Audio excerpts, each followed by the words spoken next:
6ನೇ class ಓದಿದ್ದೀರಾ? ಏನು ಸಮಾಚಾರ? ಎಲ್ಲಿ ಬಂದಿರಿ ಇಲ್ಲಿಗೆ? ನಮ್ಮ ಭಾವನ ಮನೆ ಬಂದಿದ್ದೆ. ಎಲ್ಲಿ ಭಾವನ ಮನೆ? ಅವ್ರ ಅಪ್ಪನ ಮನೆ. ಎಲ್ಲಿ ಅವ್ರ ಅಪ್ಪನ ಮನೆ ಎಲ್ಲಿರೋದು? ಇಲ್ಲೇ ಸ್ಕೂಲೂರು. ಐಗೂರು.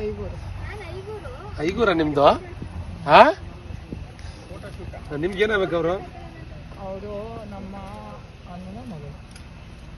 ಇದೇ ಥರ ಕೂರಿಸ್ಕೊ ಬಂದ್ರೆ ಅದನ್ನ? ಹಾಂ, ನಾನು ಯಾರು ಗೊತ್ತಾಯ್ತು ನಿಮಗೆ? ಗೊತ್ತಾಗಿಲ್ಲ. ಇಲ್ಲಿ MLA ಸಕಲೇಶ್ಪುರ. ಹೌದಾ? ಏನು ಸರ್ಕಾರದಿಂದ ಏನು ಏನು ಸೌಲಭ್ಯ ಕೊಡ್ತಾ ಇದ್ದಾರೆ? ಏನಿಲ್ಲ. 1400 ಅಲ್ಲ, ಇದು ಕೊಡ್ತಾ 400 ರೂಪಾಯಿ, 1400. 1400 ರೂಪಾಯಿ ಬರ್ತಾ ಇದೆ. ಅದು ಬಿಟ್ಟರೆ ಬೇರೆ ಏನು ಸೌಲಭ್ಯ ಕೊಟ್ಟಿಲ್ಲ. ಹಾಂ ಹಾಂ ಹಾಂ ಹಾಂ ಹಾಂ ಜಾಸ್ತಿ ಮಾಡ್ತಾನೆ ಅಂದರೆ ಅಷ್ಟೇ ಅಂತ ಅದೇ 1400 ಬಿಟ್ಟರೆ ಅದಕ್ಕಿಂತ ಏನು ಜಾಸ್ತಿ ಇಲ್ಲ. ಸೂಪರ್ ಆಗಿ. ಆರೋಗ್ಯದಲ್ಲಿ ಏನು ಬೇರೆ ಏನು ಸಮಸ್ಯೆ ಏನಿಲ್ಲ. ಈ ರೀತಿಯಲ್ಲಿ ಕೈಕಾಲ ಈ ರೀತಿ ಆಯ್ತು ಅಷ್ಟೇ. ನಿಮ್ಮ ಫ್ಯಾಮಿಲಿ ಎಷ್ಟು ಜನ ಮಕ್ಕಳು ನೀವು?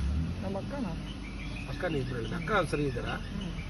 ಬಟ್ ನಿಮ್ಮ ಕುಟುಂಬದಲ್ಲಿ ಯಾರಿಗಾರು ಹಿಂಗಾಗಿತ್ತ ಮೊದಲೇನಾರು? ಯಾರು ಆಗಿಲ್ಲ. ನನ್ನಂಗೆ 3 ಜನ ನಮ್ಮ ಅತ್ತೆ ಸೇರಿ ಅವ್ರಿಗೂ ಈ ಥರ ಆಗಿತ್ತಾ? 4 ಜನ ಮಕ್ಕಳು. ಹಾಂ, 3 ಜನ ನಮ್ಮ ಥರ. 3 ಜನ ನಿಮ್ಮ ಥರ ಇದ್ದಾರಾ? ಅವರು ನಿಮ್ಮ ಅಕ್ಕನೂ ನಿಮ್ಮ ಥರ ಇದ್ದಾರಾ ಈಗ? ಈಗ ಅವ್ರು ಚೆನ್ನಾಗಲ್ಲ. 4 ಜನ ಮಕ್ಕಳು. ಹ್ಞೂ ನಾನು ಲಾಸ್ಟ್ ಜನ. ಹ್ಞೂ ನಮ್ಮ ಅಕ್ಕೊಬ್ರು ಚೆನ್ನಾಗಲ್ಲ. ನಿದ್ರೆ ತೀರೋದು. 3 ಜನ ಹೆಣ್ಮಕ್ಳು, 4 ಜನ ನಿಮ್ಮ ಥರ ಇದ್ರು ಅವ್ರು ತಿರೋದ್ರಲ್ಲ? ತೀರೋದು. ಸರಿ ರೀ, ಆಯ್ತು ರೀ. ನನ್ನ ಫೋನ್ ನಂಬರ್ ಕೊಡಪ್ಪ ಇವರಿಗೆ. ಏನಾದ್ರು ಸರ್ಕಾರ ವಿರುದ್ಧ ಏನಾದ್ರು ಕೆಲಸ ಬೇಕೋ ನನ್ನ ನಂಬರಿಗೆ ಫೋನ್ ಮಾಡಿ. ಹೌದಾ?